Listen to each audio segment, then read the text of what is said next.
All of a sudden your pants feel tighter. You feel puffier in your face and in your stomach. The scale is jumping like 5 to 15 pounds in a matter of months. You're eating the same food. You're doing the same workouts. You have the same schedule, but suddenly you're just exhausted and your doctor says, this is just part of aging. And it's not like you just suddenly became lazy or stopped doing things. This isn't necessarily a behavior problem. This is more so a signaling problem that's happening in your body. So what's actually happening during perimenopause, menopause, the years that follow?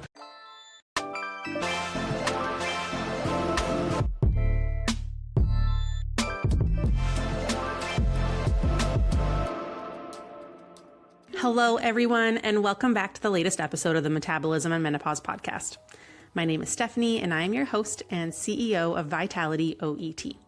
We are a women's nutrition, health, and fitness coaching company that focuses predominantly on women's hormones, particularly as they start going through perimenopause and onwards. We know that so many women struggle with symptoms in this time of their life, whether it's the hot flashes, the night sweats, irritability, brain fog, or waking around the middle that seems to have come out of absolutely nowhere despite you not changing anything. So you go back to those tried and true methods of cutting calories, cutting carbs, doing a bunch of cardio, yet it feels like nothing is working. You are putting in all this effort and you are just moving backwards. But we know now that your body is inherently different. So our mission here at Vitality is to really help you understand how your body changes in this time of your life, so you can reach those health and fitness goals, feel in control and at home in your body again, live a life full of vitality, and really understand how to take care of this new body of yours. And so today we are tackling the topic that I am seeing everywhere: sudden weight gain in perimenopause and menopause, despite you not changing anything. We see this all the time. I see it in Facebook groups. I see it in posts. I see it in questions. I see it on consultation calls, new clients coming into our coaching program. And it's just like nothing makes sense anymore. All of a sudden your pants feel tighter. You feel puffier in your face and in your stomach. The scale is jumping like 5 to 15 pounds in a matter of months. You're eating the same food. You're doing the same workouts. You have the same schedule. But suddenly you're just exhausted and your doctor says, this is just part of aging. And it's not like you just suddenly became lazy or stopped doing things. Your body is changing, and I want to talk about that today. This isn't necessarily a behavior problem. This is more so a signaling problem that's happening in your body as your hormones start to fluctuate and do that song and dance and start to decline. So this is going to give you the answers that you've really been looking for. So what's actually happening during perimenopause, menopause, the years that follow? Because first of all, when we're talking about perimenopause, a lot of women think that this is just when their period stops, right? Or we start seeing shifts in their period. But the truth is, your hormones and going through perimenopause happens years before that. We're seeing this happen to women in their 30s, early 40s. And so what's happening is we're seeing these estrogen spikes and crashes. It's very inconsistent. Like the overall trend, if we look at it zooming out, is that the graph is going to go down. But it goes up and down, up and down, up and down, up and down. Whereas progesterone has this steady decline or a sharp decline, which we see in a lot of people. Cortisol becomes the dominant signal in our body, which you've probably heard a ton about all over the internet, right? Very trendy. And our insulin sensitivity drops. So now our blood sugar control gets worse. And so the way I like to describe this is estrogen is like mom. Mom handles a lot in our household, right? For the most part. Typically mom is the one who is, stocking the fridge, cooking, doing the dishes, doing the laundry, making sure the lunches are packed, the house is clean, everything's in order. And so what happens is estrogen gets sick, decline isn't there as much. And now we start seeing the laundry's piling up. We've got, laundry that's in the washing machine for a little too long. And it's got that mildew smell. The dishes are piling up in the sink. We are seeing the fridge is empty or filled with moldy food. The kids do not have lunches packed. There is dog fur everywhere. The house starts falling apart. And is it estrogen's fault? Or is it the fact that the rest of the household isn't pulling their weight and she's been covering up for everybody else? This is kind of like when an MVP gets traded from a sports team and all of a sudden that franchise now goes to crap. Is it the MVP's fault, or is it that they were carrying the team? Estrogen, a lot of the time, carries the team.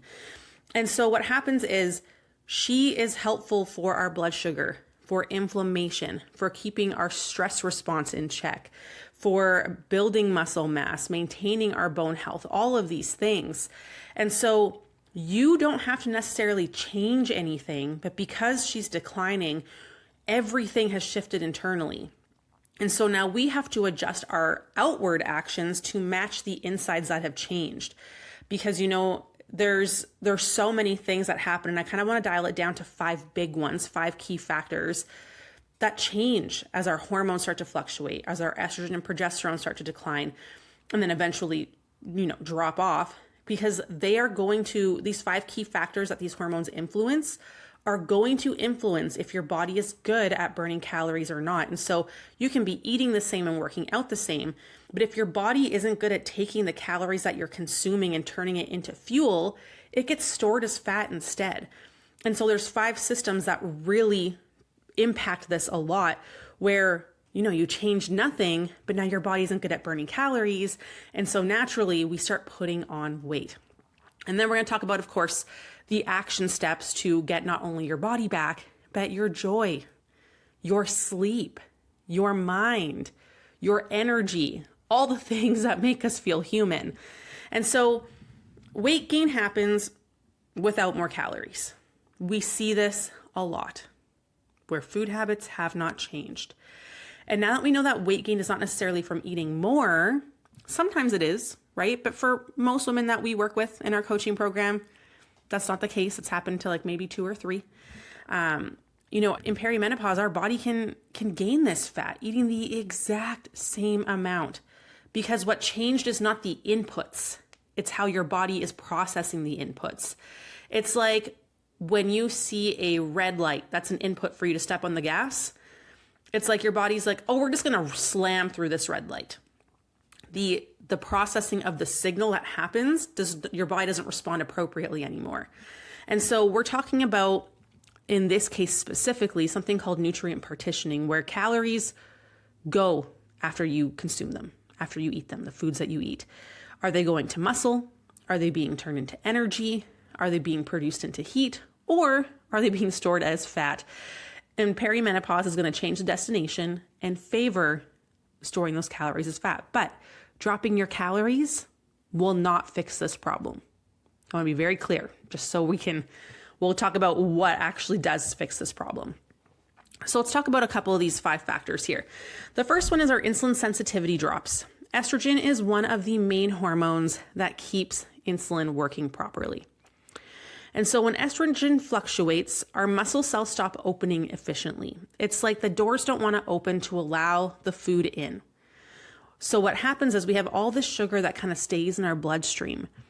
And then our pancreas is told, hey, release more insulin, because insulin are like the little taxi drivers that deliver the food to the muscle cells. The muscle cells open and they can deliver the person there, right? So we have all these people who need picking up. And so what happens is there's just all these people who need to be picked up. So there's more cars on the road, more insulin. Pancreas is told to push out more taxis. And what happens is then our body gets less responsive to those taxis. That's called insulin resistance. When our body is more insulin resistant, which happens when estrogen goes down, now our body has a greater predisposition to store fat. And so what happens is fat gain is driven more by insulin exposure compared to how much calorie or carbohydrate you're eating, because that's not the problem.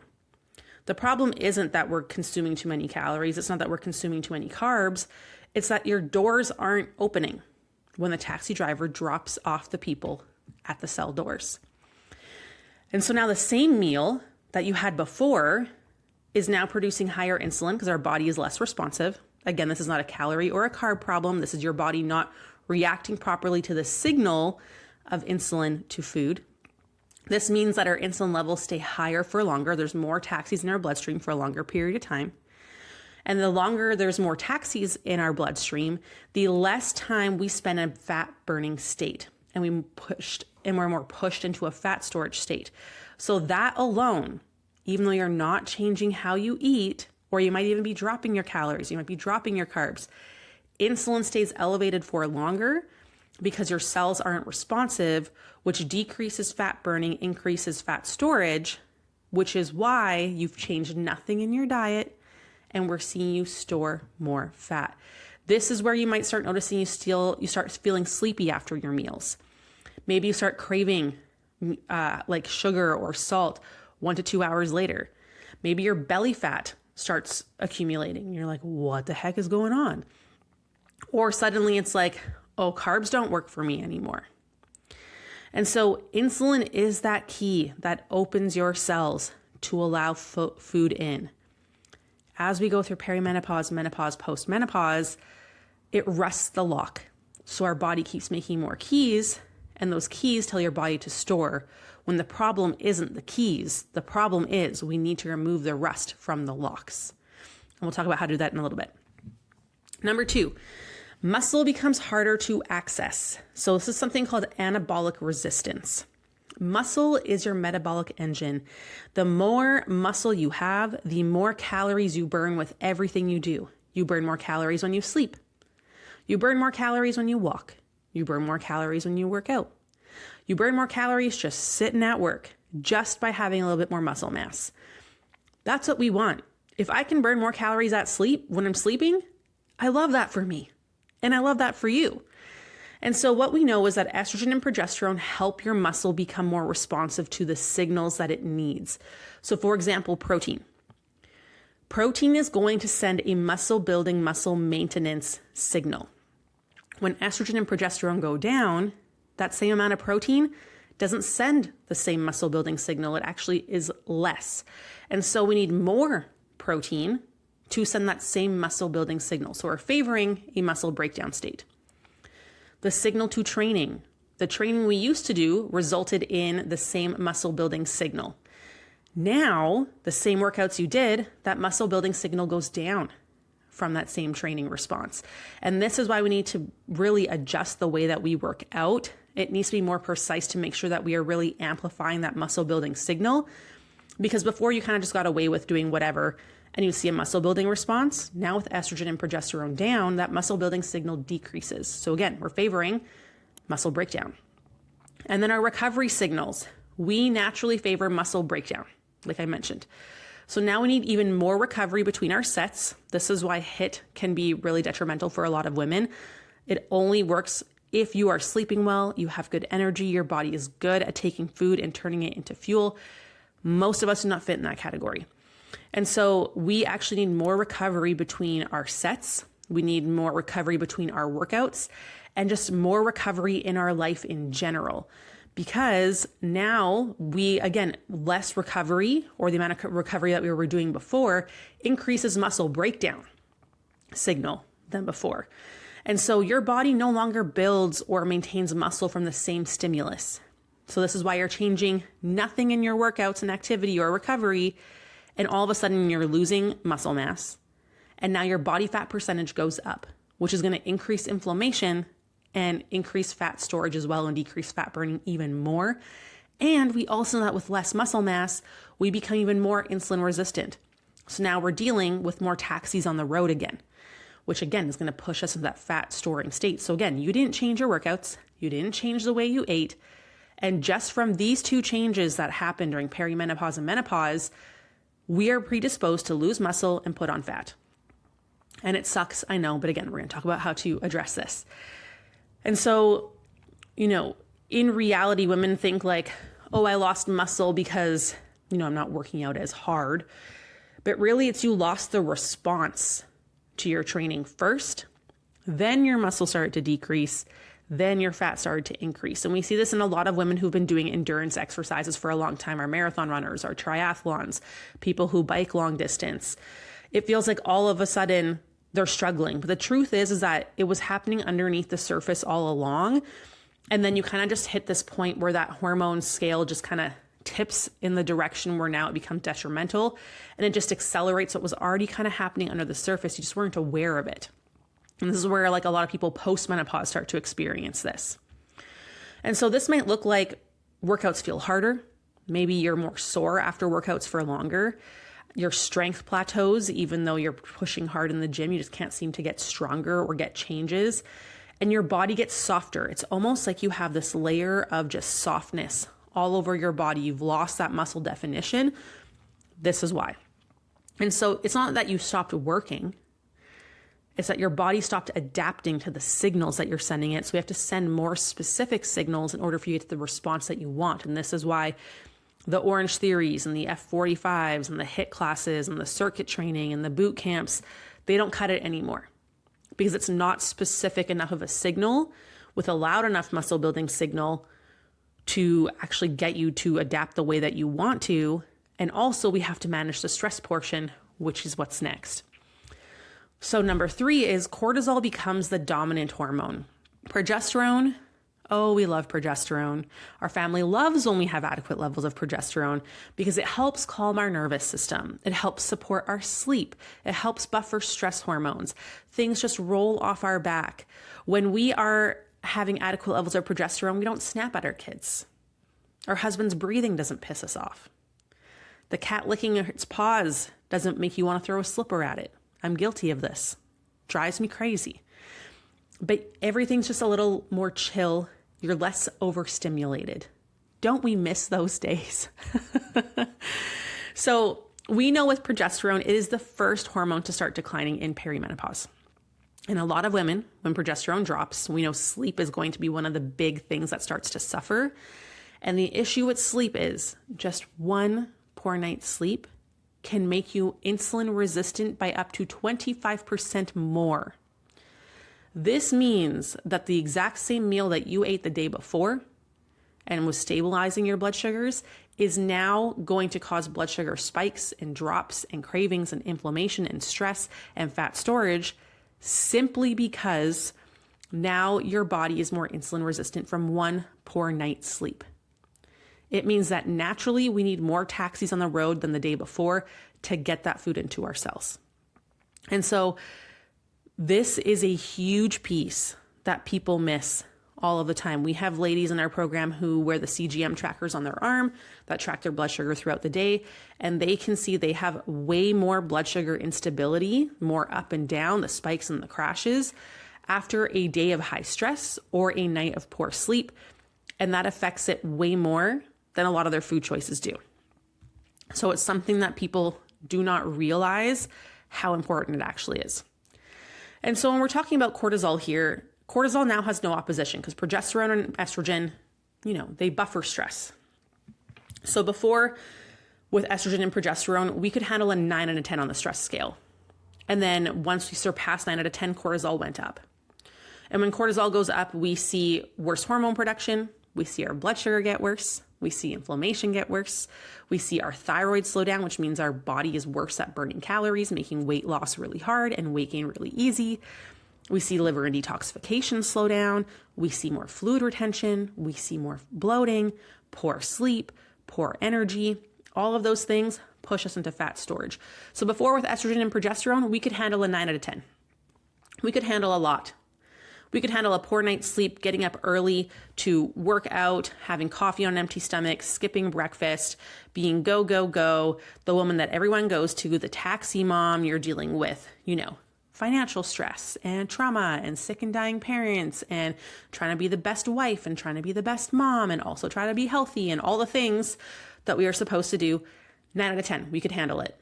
And then we'd see it spill over and then struggle with some stuff. Now, when estrogen and progesterone go down, now to see cortisol goes up, it only takes 5 out of 10. So now all it takes is your dog pooping on the floor, your husband snoring in bed beside you the night before, and getting some bad news at work. And now, boom, tipped over. And so again, nothing changed in your life, right? Nothing changed. How you're eating, how you're living, the demands on you, it's quote unquote normal. And all of a sudden now you're gaining weight because before you were living at an 8 out of 10 and the spillover spot was 9. Now the spillover spot is 5 and you're still living at an 8 out of 10. And so now we're struggling with all of these things and gaining weight. And so we know everyday stressors become more like threats or perceived as threats when estrogen and progesterone go down. A busy day, body starts sounding the alarm. Poor sleep, too long of a workout, under eating, having too much caffeine. And cortisol tells the body, there's a lot of demand on us, which is true. There is so much demand on us these days, right? And so even after podcasting, my Oura Ring will tell me, you are stressed. Even though I love it, but I am giving, I am on, there's a demand on me, I am giving energy. And therefore, my stress hormones go up if I don't have enough food in my body because it's saying, hey, there's a big demand on us, we need more energy. So what happens is cortisol tells your liver to dump sugar into your bloodstream. And now we are dealing with insulin resistance all of the time. More taxis on the road. When we talked about if there's too many taxis in the road for too long, it shifts us into a fat storage state. And at the same time, because it says we need more energy, it conserves everything that we eat and stores it as fat, specifically in belly fats. That's where we have the most cortisol receptors. So it's going to be hard to get rid of if we don't address our cortisol, because as long as we have cortisol receptors there, that's where our body's going to prefer to hold on to fat.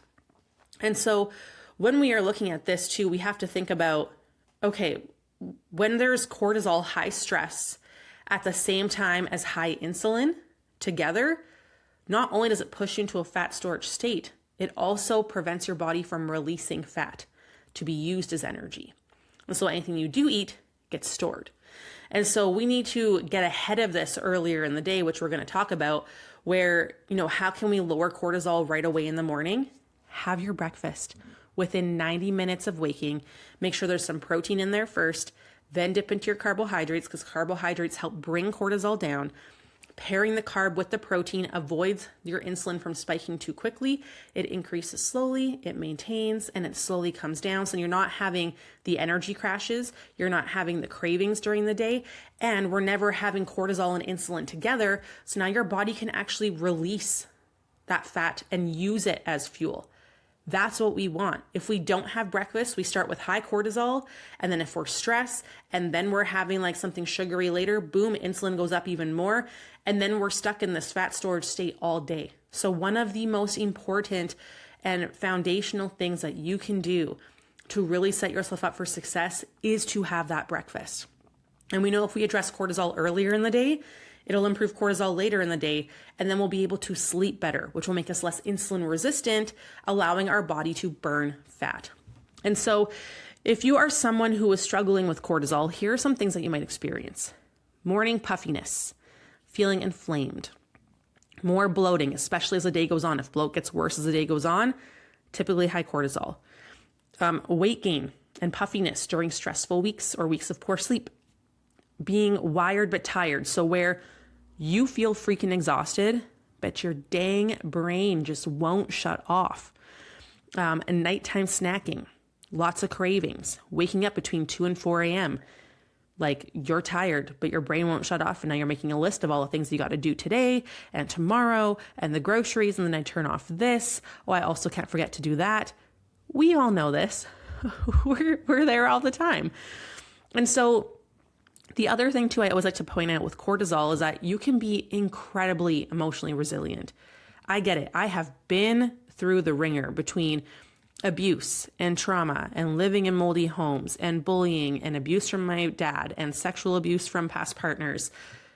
You can handle a lot and you can keep going. You push hard. You are the one that people are always like, oh, you're so strong. I never have to worry about you because you can always figure it out. But you can be emotionally resilient and not feel stressed, but your body is perceiving it as stress. I did not realize how true this was for me specifically until two things. One, I took my Dutch hormone test.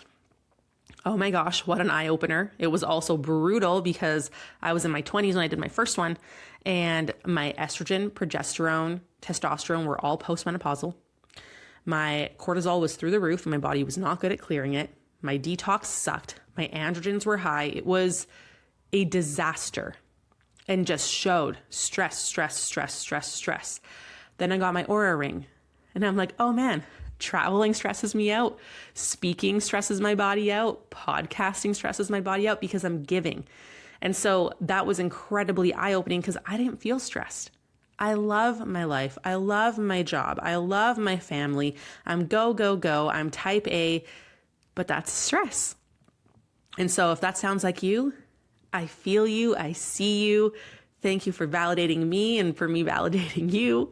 And then so number 4 now is our thyroid that we have to look at, because our thyroid output will quietly slow even if labs look quote unquote normal. Thyroid is going to control how fast your bodies use fuel. In perimenopause, we are going to see a natural drop in the conversion of T4 to T3. T4 is like someone puts a check through to the bank for you. And it's technically there, but you can't access it yet. It's like in that holding period. And so that's T4. We need it to be converted to T3 into actual usable cash in our bank account that we can use to pay bills and all those things. And so you can have normal TSH, you can have normal T4, but we want the usable T3, the usable cash. That is what's going to turn the key for fat burning. And so we see that conversion decreases because of high cortisol. We see it increase because of inflammation. We see it increase because of blood sugar. We see it increase because of poor sleep. All the things that hormones are influencing that then influence our thyroid. So our cells then also become less responsive to thyroid hormone. So not only do we have less T3, we need more of it for the same result. So before, this is like a classic explanation of inflation for you guys. So before, you needed $5 to pay for your Starbucks coffee. Now it is $8. So you need more cash to buy the same thing, but you have less cash coming in. See the problem there? And so what this means is our body is less likely to actually burn fat, because thyroid is like a key that turns the lock for fat burning. We have less keys and we need more keys to actually go in the lock to open it. And so this is why your previous calorie intake now becomes a surplus without eating more, and we start gaining weight without even realizing it. But again, the answer is not cutting carbohydrates. It is not cutting calories. Again, we're going to talk more about what this actually looks like for you to take action steps here to turn on that fat burning state. And so a lot of labs miss this, like all of the time, because they only check your TSH, which tells us, is your brain telling your thyroid to produce thyroid hormone? Cool. T4, is your thyroid actually producing thyroid hormone? Awesome. But we need to know, is there any usable T3 in your body to actually turn on fat burning? And most of the time, depending where you live, they won't test T3 if your T4 is normal. And then we also have something called reverse T3, which is like a barrier preventing T3 to turn the lock for fat burning. And most people won't test that either. And so a lot of women are told their thyroid is fine, but your cellular response is not working. And so people who struggle with thyroid stuff are usually going to experience things like cold intolerance or cold all the time, constipation, low motivation, slower fat loss, rapid weight gain. You can even have thinning hair. That's another one as well. And so this is where we need to understand that, your metabolism kind of downshifted. All of these things are slowing down how well your body is at burning calories and using fuel. So this is why you've changed nothing and all of a sudden you're gaining weight, because the internal systems have, and now we have to adjust the outside to support the inside to make all these systems work more efficiently to turn on that fat burning state. And then the last one that I always like to talk about is inflammation, because as estrogen fluctuates, our immune system is going to become more reactive. So what happens is this increases something called inflammatory cytokines. They are signaling molecules basically that tell your body there is something here that we need to fight off. So for example, if you roll your ankle, it gets very swollen, it gets puffy, it gets red, it gets hot. That's because inflammatory cytokines go there and cause inflammation to help it heal. The issue is that when estrogen starts to fluctuate and decline, now our immune system is more reactive and we kind of have like this low grade inflammation all over our body that we can be completely unaware of. And the issue is that inflammation interferes with so many functions in our body, which is why it's literally the first thing that we address with women. Because if we don't address inflammation, you can start working on other things that'll help. and move the needle a bit. But inflammation is one of the biggest barriers that we see to women being able to see the changes that they want to see. Because inflammation directly interferes with insulin receptors. We need more taxis than before to open one door. Our thyroid receptors, we need even more T3 than before to turn the locks to turn on fat burning. And it also interferes with fat burning enzymes, which are responsible for telling your body, hey, let's break down the fat that we have and use it for energy. So inflammation makes fat cells like little protective storage units. And we know that inflammation is going to go up with elevated cortisol, poor sleep, poor blood sugar control, and low thyroid increases inflammation. Inflammation increases low thyroid or makes thyroid function even worse. And so you can see how there's a cycle of everything works together. That people want to just slap you with, a medication for this, a supplement for this, instead of zooming out and looking at the whole body and going, what is the biggest factor here that is influencing this whole system to shift? How do we support the body from these hormonal changes, those symptoms that they're experiencing? Because what we need to look at is, okay, yes, hormones are going to decline and it's going to happen to everyone. How do we support the systems that are negatively impacted by that so that we don't experience the weight gain, that we don't experience the poor sleep, that we don't experience worse blood sugar control? How can we support all of these systems? And we also know inflammation will also prevent you from being able to build muscle and actually will break it down. And so this is where women will notice puffiness all over their body. They lose their muscle tone. Your belly feels inflamed, soft, the scale jumps all the time. You have more bloating, more constipation, you have achy joints and muscles, you are tired, lots of brain fog, and you typically will start reacting to foods that never used to bother you. So food sensitivities that have come out of nowhere, more reactive to things too. You can even start getting like hives or rashes or things like that that you never struggled with. And so all 5 of these factors change in perimenopause in the years that follow, causing your body to be worse at burning calories. It blocks that fat burning pathway and overstimulates that growth and storage pathway, which is why you have gained weight despite changing nothing. So let's talk about why some of your most common, tried and true methods for fat loss of eat less and move more don't make a dent anymore because of these things. Because logically, it should make sense. Okay, if my body's not good at burning calories, I just decrease the calories. But that's backfiring for so many women, and you feel so much worse. And so the thing that we need to understand is that your brain is constantly assessing the environment internally and externally, asking your body one question. Is it safe to burn energy, aka fat? During reproductive years, absolutely. We have enough resources. We have enough hormones. The signaling and communication within our body is fantastic. When we're struggling with hormonal instability, not great. It's uncertain. Resources and signaling are off and our body isn't sure, do we actually have enough here? Because things aren't communicating the way they're supposed to. And so then we start cutting our calories. We start adding cardio. We start skipping our meals. We start training harder. And the brain goes, wow, now we're in an environment that's even more unstable, more stressful, and we have fewer resources coming in. We need to conserve fuel. So it's like when you plug your phone into an outlet and it's in power saving mode, it doesn't start burning that energy. It starts storing it. We are the exact same way. And so this fat gain kind of becomes this protective mechanism, which is super frustrating because we just want to be lean for the beach for the summer. And so let's talk about under eating specifically, cutting down our calories, dieting to try and see the changes that we want. Right? And so in perimenopause, menopause, the years that follow, our body becomes way more energy conscious. When calories drop too fast, our brain responds with, we need to match calories in, calories out. Which, yes, you do have to burn more than you consume, but if your body sucks at burning, the consumption part isn't the problem. You can eat as little as you want, you're still going to store the majority of that because your body's not good at burning fat. And so we need to be able to make sure that we are good at burning calories. That is the true problem that we see in women. And so what happens is when we drop those calories and we're already in an unstable condition with hormones and stress and all those kinds of things, our body is going to adjust things internally to match the calories in, calories out.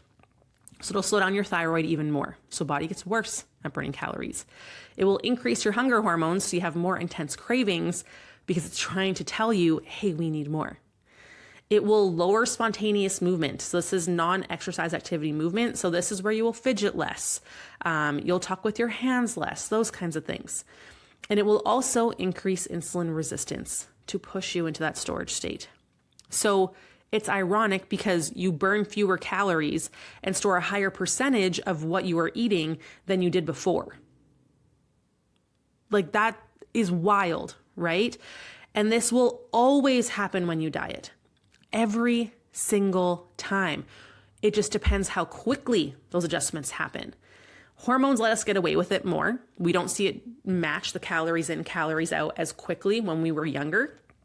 But now, because estrogen and progesterone go down, our body will match the calories in, calories out of the equation so much quicker. This is called metabolic adaptation. It is amplified by hormones. And so this is where we need to be aware that, you know, every time that you have dieted, your body gets better and quicker at matching calories in, calories out. So this is where you plateau sooner. You see results for a little bit and then it's like nothing, or all of a sudden now you're not seeing results at all. It's because your body gets better at this every single time you do it, unless you restore the system properly, which no one really ever does. And so this is like very relevant for people who are eating less, but the scale climbs or stays the same. You will notice that you drop your calories and you're more tired. You struggle with more brain fog. You're still struggling with the cravings. You feel like your metabolism is broken. And so your body didn't ignore the calorie deficit. It defended against it. It adapted to it.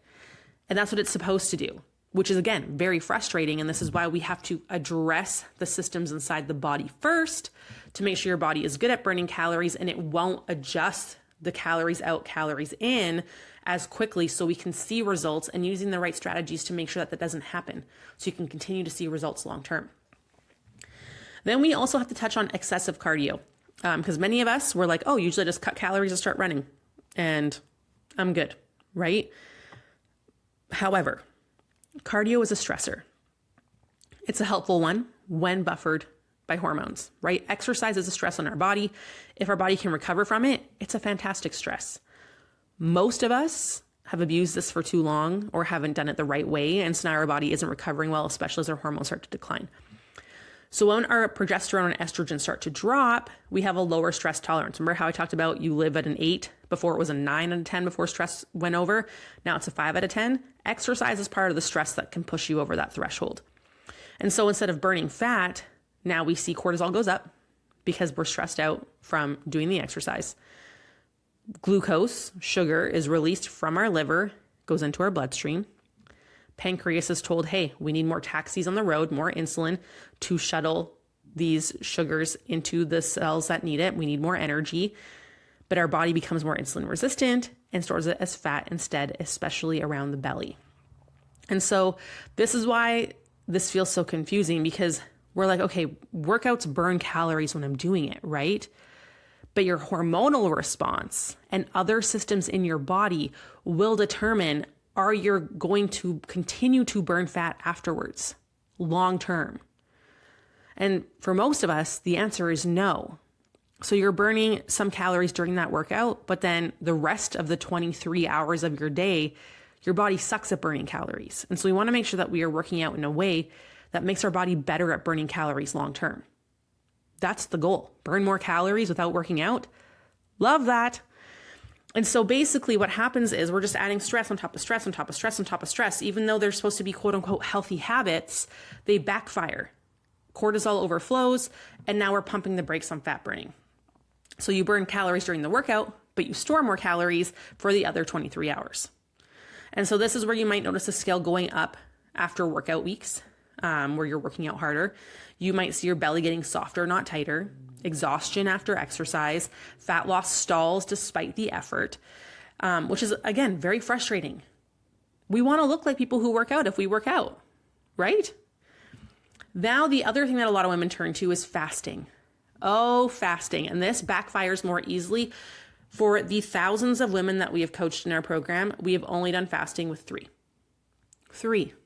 That's it. We've actually had to take people from fasting to not fasting because it was detrimental because of this whole situation. And so when we have stable hormones and we're getting enough energy in, we have enough muscle, we're sleeping well, fasting can improve insulin sensitivity.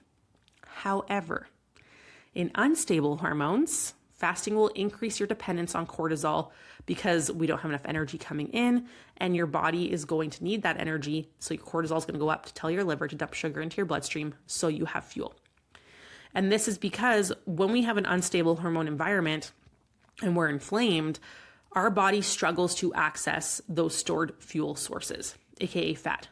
So the brain uses the emergency system, aka our stress hormones. So what happens is maybe we feel shaky some mornings.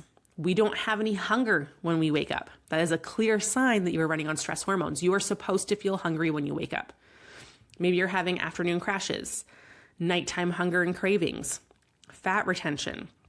And so your body learns, oh my gosh, we don't know when we're going to eat next because we've been fasting so much. And so it stores more aggressively to support you during those times, even though your body is not good at accessing those fuel sources anyways, that stored fat. That's not where we want to be, right? And then, of course, the other most common classic tried and true method for fat loss is cutting your carbohydrates, which absolutely makes this worse. Many women just do this instinctively when weight gain begins. We cut out our bread, we cut out our pasta, we cut out our whole grains, we cut out potatoes, rice, we go low carb, veggies only, right? But the issue is carbohydrates help thyroid conversion. It gives you more money in your bank account. We want that. Remember we talked about thyroid is T4 is that thyroid hormone that's like your check being held and we can't actually use the cash. And the amount of money we need to spend to burn fat is higher. So the conversion is worse. So we're not getting as much from that check into our bank account, but we need to spend more money to turn on fat burning. And so carbohydrates makes it so that your body is better and faster at taking those hold checks, turning it into cash so we can use it. I cannot tell you how many women we have seen that have done the low carb and have resulted in them having hypothyroidism because they haven't been able to access thyroid hormone from eating low carb for so long. We also know carbs help calm your nervous system to bring cortisol down. We've talked about how detrimental that can be. So carbohydrates help support that. It helps support progesterone signaling, which is going to help with your sleep and our calmness, our attitude, our brain fog, our irritability, which everyone's going to like us more if we're eating carbohydrates, including ourselves, and also help support your sleep hormones. So without enough carbohydrates, cortisol is going to rise to maintain our blood sugar, which is going to increase abdominal fat storage via insulin resistance. So the carbs aren't the problem. They're actually the missing regulator, because now if I have carbohydrates, I can control, okay, if I eat my protein first and then my carbs, I know my blood sugar is going to raise just slightly. It'll maintain. Sorry, I'm getting over a cold. And then slowly come down. And so that's going to help stabilize your blood sugars so you don't have as much insulin coming in, so we're not stuck in that fat storage state all day. Whereas if we're relying on cortisol to provide us with our energy because we're not getting enough carbohydrates, insulin and cortisol will stay up all day, which means insulin stays high, we stay in that fat storage state, and fat can't be released for fuel. And so carbohydrates can actually help you control your blood sugar so much better. And also potatoes, you guys, one ingredient, it also increases serotonin, which is your happy hormone. And we need way more serotonin than before to feel the same level of happiness and joy than we did before. So potatoes can actually bring you joy. Eat your potatoes. And so the real reason, the cutting calories, the cutting the carbs, the cardio, the fasting, why those all worked before in your 20s and 30s, estrogen was there to buffer the stress. Progesterone improved your recovery and your sleep. Your muscles responded more easily to everything, and your insulin sensitivity was high. You didn't need as many taxis. So your body could tolerate the more aggressive fat loss strategies. This is also why Men can tolerate it so much better because of testosterone. It's so good at dealing with all of these things. And this is why your husband can do some crazy diet and you do it and he lost 20 pounds and you gained 5. This is why. So the same strategies that you used before when you had that hormonal buffer, now we're going to trigger protection and fat storing. So I don't want to go on too long because this is already 45 minutes. We are going to do a part 2 on the 5 steps to go from fat storing to burning in perimenopause and menopause, addressing these things so that your body responds to the signals appropriately, doesn't naturally shift you into a fat storing state so you can finally get the results that you've always been looking for. I'll talk to you soon. Bye.